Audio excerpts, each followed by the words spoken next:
Welcome to the channel Creative Writing Prose. I'm Robin. This is a video about 15 ways that having a career in writing can be limiting. First thing to know about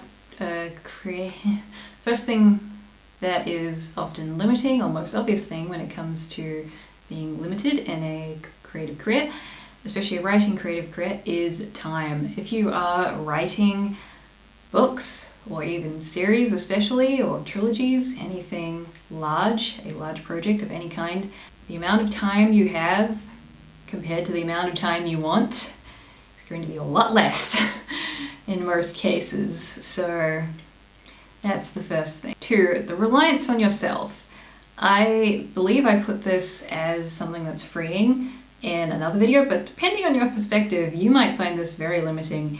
It's all down to you when it comes to you writing your own book, or your own short story, or your own series. 3, the reliance on others. Again, this depends on perspective. For me, I prefer to rely on myself as much as I can. So for me, relying on others and counting on others to make deadlines and keep deadlines, I feel like I'm almost saying lions. No, they sound different. Okay, good.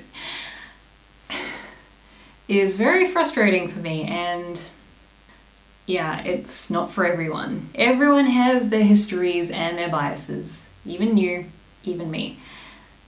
This creates limitations in perspectives, limitations in our ways of seeing how many ways we can do something. It's limiting in all aspects of life. Hiring can be challenging. This is number 5. Hiring can be challenging because often people don't advertise themselves accurately, or sometimes even the job provider doesn't advertise accurately. This is a problem. And also, if you are independent and it's just you, then hiring someone else can be a very significant change. 6, traditional publishing is limiting. People might think that, oh, I get traditionally published, then I'm great. There's a chunk before that is really limiting before you get published, or before you get a deal with a publishing company. That's the waiting period, that's the trenches, that is the part where you have this book, or you have this potential book, you have a manuscript, either way, and you need it to be made into a book, but you're not willing to pay for it yourself, or you want to make that 1% that gets traditionally published, and fair enough. If you want to take that challenge, I respect you for that. And the major traditional publishers that are in New York, they're like the kings of the traditional publishing world. They will not take you on unless you have an agent, so there's waiting to get an agent. And then there's waiting to get traditionally published. So that can be very limiting. 7, trends. Trends are very hard to predict. They are often very short-lived, or more short-lived than a lot of people expect, although maybe longer-lived than a lot of people would like. Interesting contradiction there. And my advice is, don't follow trends. If you don't want to be limited, then don't follow trends.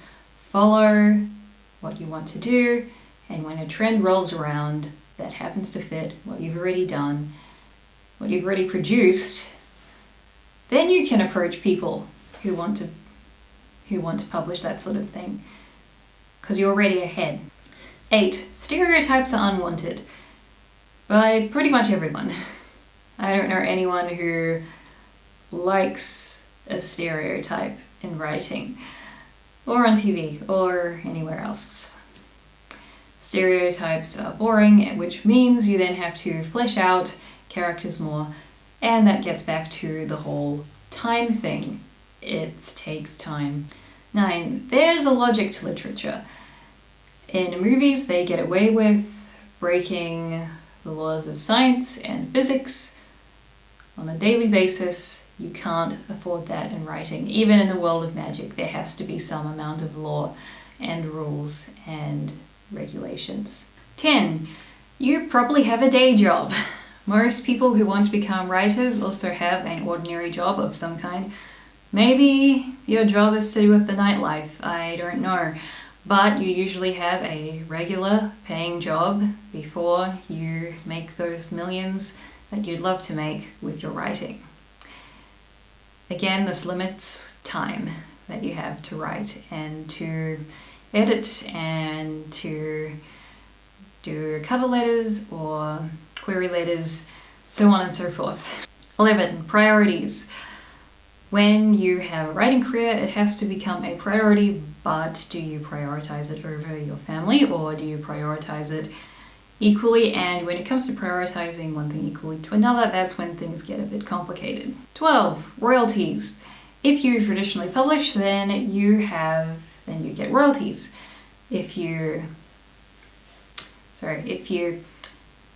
sell enough of your books, enough copies of your books. I feel like I've already pointed this out before at some point in other videos, but if you traditionally publish, you only get a small percentage, and even then, it's usually not as much to live off. And when that happens, you then realize, oh yeah. And the other thing is, even if you traditionally publish, you need to do your own advertising. 13. Payments. If you are going independent or have gone independent, yes, you get all the money for yourself until you need to pay others like a cover designer, a editor. Beta readers are free, but there are probably a few other people that you have to pay. 14. Planning. Planning is time consuming, and again, getting back to time, you don't have a choice when it comes to planning, or at least a lot of people don't. There are very few pantsers, and planning takes more time than any of us would like to acknowledge. 15. Life happens. Sometimes there's drama with the family, sometimes there's an illness in the family, sometimes you have to go overseas because family or work or anything. And then your writing gets put on the back burner. Life happens. It's something all writers have to deal with. That's why I recommend, if you can, to get a bit ahead when it comes to meeting your deadline, just in case something goes wrong. That's it for this video. I hope it was useful for you. Feel free to like and share this video and check me out on social media and Patreon, and of course subscribe to my channel. Keep being creative.